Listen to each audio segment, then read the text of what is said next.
How y'all doing? Next up, we have Zach McCloud. If you have a question for Zach, please use the hand raise function.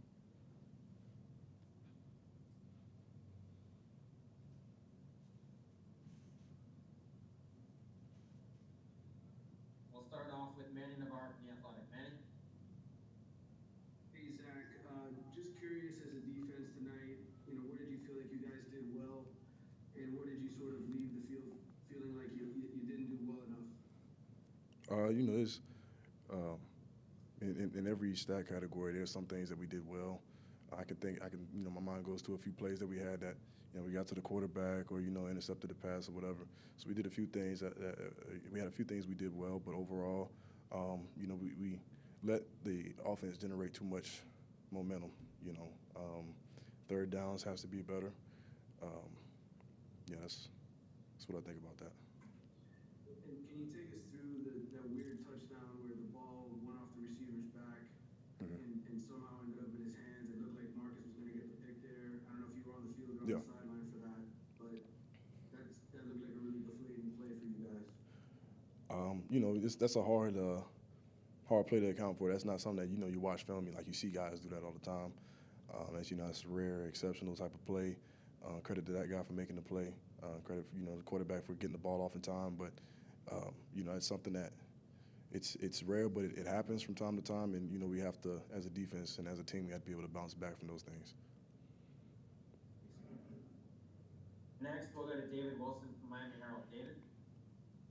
Hey Zach, obviously, kind of feels like every one of your games this year has been, come down to the wire, had some emotional component to it. Obviously, you're going into a bye now, 0-1 in ACC play. You're one of the senior veteran leaders of this team. Just what is like kind of the message right now? How do you guys kind of move on from another loss? I'm sure you guys are frustrated by.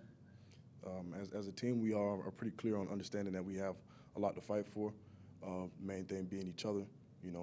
Everything else on the outside is we can't really focus too much on that. And so we know that we care about each other. And we want to play better for the man next to for the man next to us. So that being the main thing, if we let up right now or we could easily just trash this season, just throw it away, and that'd be the response that most people would have.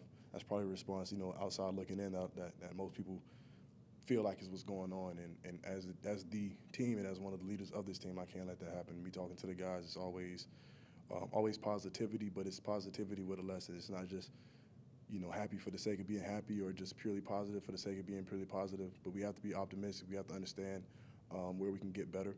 And going into this bye week, if we spend the whole time being sad about a loss without taking the time to get better and learn a lesson from the loss, then that'll show. We can't allow that to happen. Next, we'll go to Susan Miller-Decken from Miami Herald. Susan? Hey, Zach. What could you say in defense of your coaches now, Matty Diaz, who's getting a lot of grief from the outside? Coach Diaz is a great leader, a great man in general. I believe he's a great coach, and I'm always gonna believe, wholeheartedly in him or anybody else that he has on his staff. I think he's, doing a great job of keeping the message clear for everybody. In terms of what we need to do, what we need to believe in, where we need to put our attention. Um, every piece of this organization has something to do that we can do better. Even if we were undefeated right now, there's something that we could be doing better. So it's I'm just gonna say I'm always gonna believe in Coach Diaz. Thank you. Mm. Our last question tonight comes from Daryl Streeter of Footballville. Daryl? How you doing?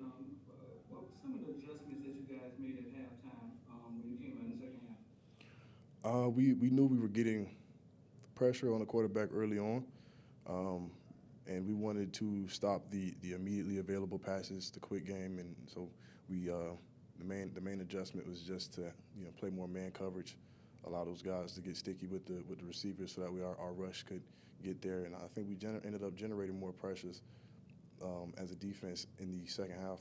I can't say for sure, but to me that's what it felt like. And I got to follow up. You've been in a couple different locker rooms. The vibe in this locker room, do you think you guys have what it takes to pull it together and win the coast?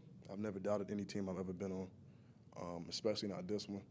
It's just a matter of, I mean, the ACC is still wide open. Every team in the ACC has a loss right now, to another ACC opponent. So, and that's not going to be something that we hang our hats on, like, oh, we're so proud because, we have one loss to an ACC team just like everybody else.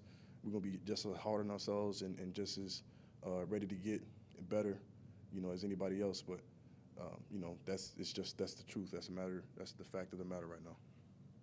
All right, appreciate you. Yep. Thank you for your time tonight. Absolutely. Y'all have a good night.